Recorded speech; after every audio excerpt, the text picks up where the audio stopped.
Golf Central on YouTube is brought to you by the new Chrome Tour golf ball from Callaway. It's amazing. You don't want that memory of what just took place on the previous hole as you stand over That's one right. just like 1 foot longer, but ultimately you could just see the exhale. I think said a lot to me. Just relief, huge relief, and release. Doug Ghim there, who was trying to win for the very first time in his professional career, was hoping, of course, to go overtime and get a playoff, but wasn't the case. Let's show you how it all transpired in case you missed any of the action on this Sunday afternoon, and we will pick up our full highlights with JT Poston, who did start this final round, Brandel, with a 3-stroke lead. A dream start. It would go to 4 shots after a beautiful drive. Nice wedge shot beneath the hole to about 13 feet, and nice lead. Meanwhile, Michael Kim, who started way back, 9 shots back, made the turn in 30 after a bogey at 11, birdie 12, birdie 13, and was flag hunting here at the 14th. Gorgeous shot. So that's 3 in a row. That would get him to 16 under. We'll catch back up with Michael in a minute. You did say this is a golf course where someone can go low and come through the pack, and he almost did it. To Ghim now at 7. That's right. Gorgeous iron shot. He had closed out a third round 64 this morning with stellar iron shots, one after another, and he kept it going in the 4th round as well. That birdie got him to 17 under. Now back to Kim. He made birdie at 15, this at 16. And that's right, birdie at 15 to get to 17 under par. And again, beautiful shot here. Flag hunting. Hole location over on the right, close to the water. He wasn't thinking anything but how close can I get it? Try to make the eagle, but again, he made the birdie for 5 in a row. Yeah, that was a par 5, so the 2-putt. He posts 18 under. To Ghim now on 9. After a 375-yard drive, beautiful iron shot to 11 feet, eagle there, and closes the gap. Gets to 19 under. And the lead's down to just 1 for Poston, who we join on 12. Yeah, from about 20 feet away, Smiley Kaufman was on the call and said, you know what, this is the kind of putt that he makes. Good call by Smiley, great putt by JT. Yeah, extends the lead to 2 once again over Mr. Ghim. Let's go to 13, par 5. Yes, after that beautiful second shot, nice lag to about 3 feet, and the lead stretched to 3. At 22 under. Now, Matty Schmidt, all of a sudden, worth checking in on here at 17. Look, we're beginning to see quite a bit of Matty Schmidt over the last couple of weeks. He played beautiful in Utah last week and right at it again, and this is right down the pipe. Great shot at a great moment for Matty. Unbelievable. That was after eagle at 13, by the way. Birdie at 15, 16, and there at 17. Now Poston, 2 holes back. Yeah, only 288, so in between 3-wood and driver way over the green, hit a beautiful pitch and made it. Now he's got a 4-shot lead. 23 under. Let's go to the 16th. And here's Doug. No quit in Ghim, who had missed a couple of putts, the weakest part of his game, but was hanging in there. Hit 2 beautiful shots at the 16th, made birdie there, and JT Poston didn't, so he cut into that lead. Yeah, so 3 back all of a sudden. It had been 4, don't forget. Let's go up to 17. Just short of the green, and he has been nothing but spectacular pitching the ball this week and out of the bunkers, the best in the field. But talk about surprises on Sunday. I mean, this was woeful. Didn't ever even touch the hole. Didn't even look like it was going in from 3 feet, so the lead's now 2. How to put it down to nerves as they go to 18. And a beautiful drive and right down the pipe with another iron. You can't draw it up any better than that. Puts the pressure squarely on JT Poston's shoulders. Yeah, just clutch. So this was a must-make.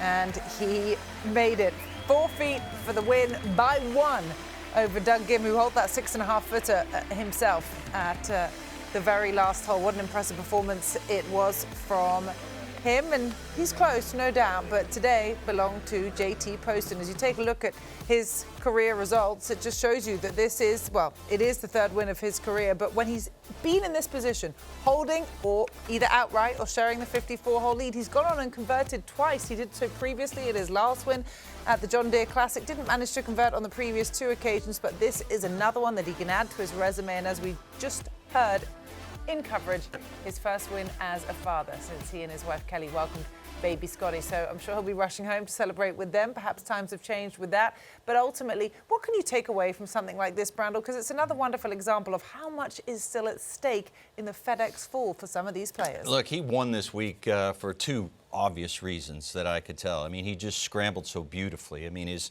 chipping, his bunker play, his scrambling was just beautiful. As a matter of fact, there was nobody better in the field in some of these statistics. Proximity from the sand around the greens, he was stellar. You see it from over 200 yards, and that matters on par 5s. You put these 2 together, and, well, you're going to just be playing the par 5s beautifully. Doug Ghim, my goodness, he was in search of his maiden PGA Tour title in what was now his 141st start on the tour. He owns 3 top 10s and has come up just one shy. Let's get his reaction to what was a good week at home in Vegas. I did everything that I could, obviously. Haven't had the best history so far in final rounds and final groups, so it's definitely going to be a little badge on my chest, I guess, in the sense that the next time I get in position, I'll have that in my memory bank of knowing that I've done it before. And yeah, I played. I mean, at the end of the day, you're trying to beat the leader in the final round, and I did that. It just came up one short, and yeah, I'm proud of the effort. You mentioned your experience in past final rounds. Was there anything different? Did it feel any different this time? A different mentality that you took into it? Were you able to yeah, a better performance? I guess at the end of the day, you learn from all of those times, and I guess it can be pretty uncomfortable.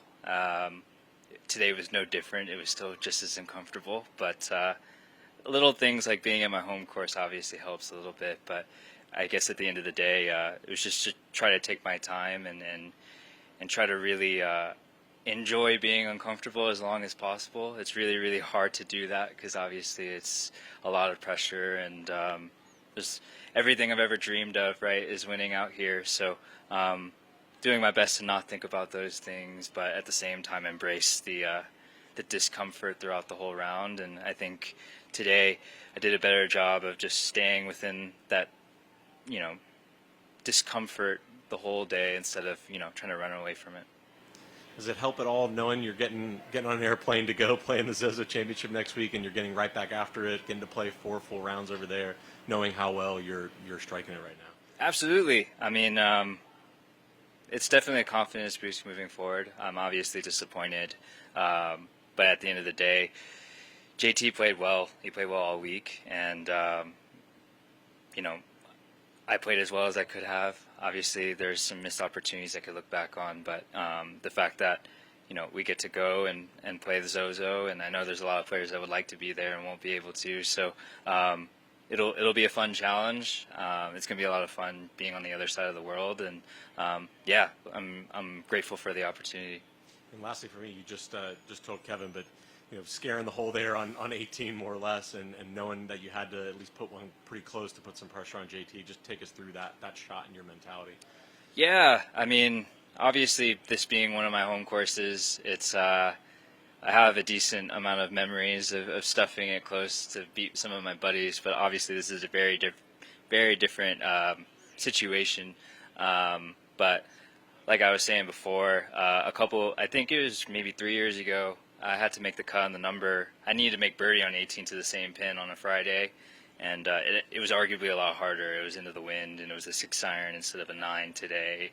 And I kind of hit in it wasn't the exact same putt, but it was kind of a similar spot on the green, and made that putt to make the cut on the number. And, even though it wasn't the exact same shot, it was kind of in my head as I was going into it. And at the end of the day, if you told me on Monday that I'd have a shot to put pressure on JT on a Sunday on the 72nd hole, I would have taken it. And yeah, that was the last thing I thought, and tried to stuff it, and luckily I did.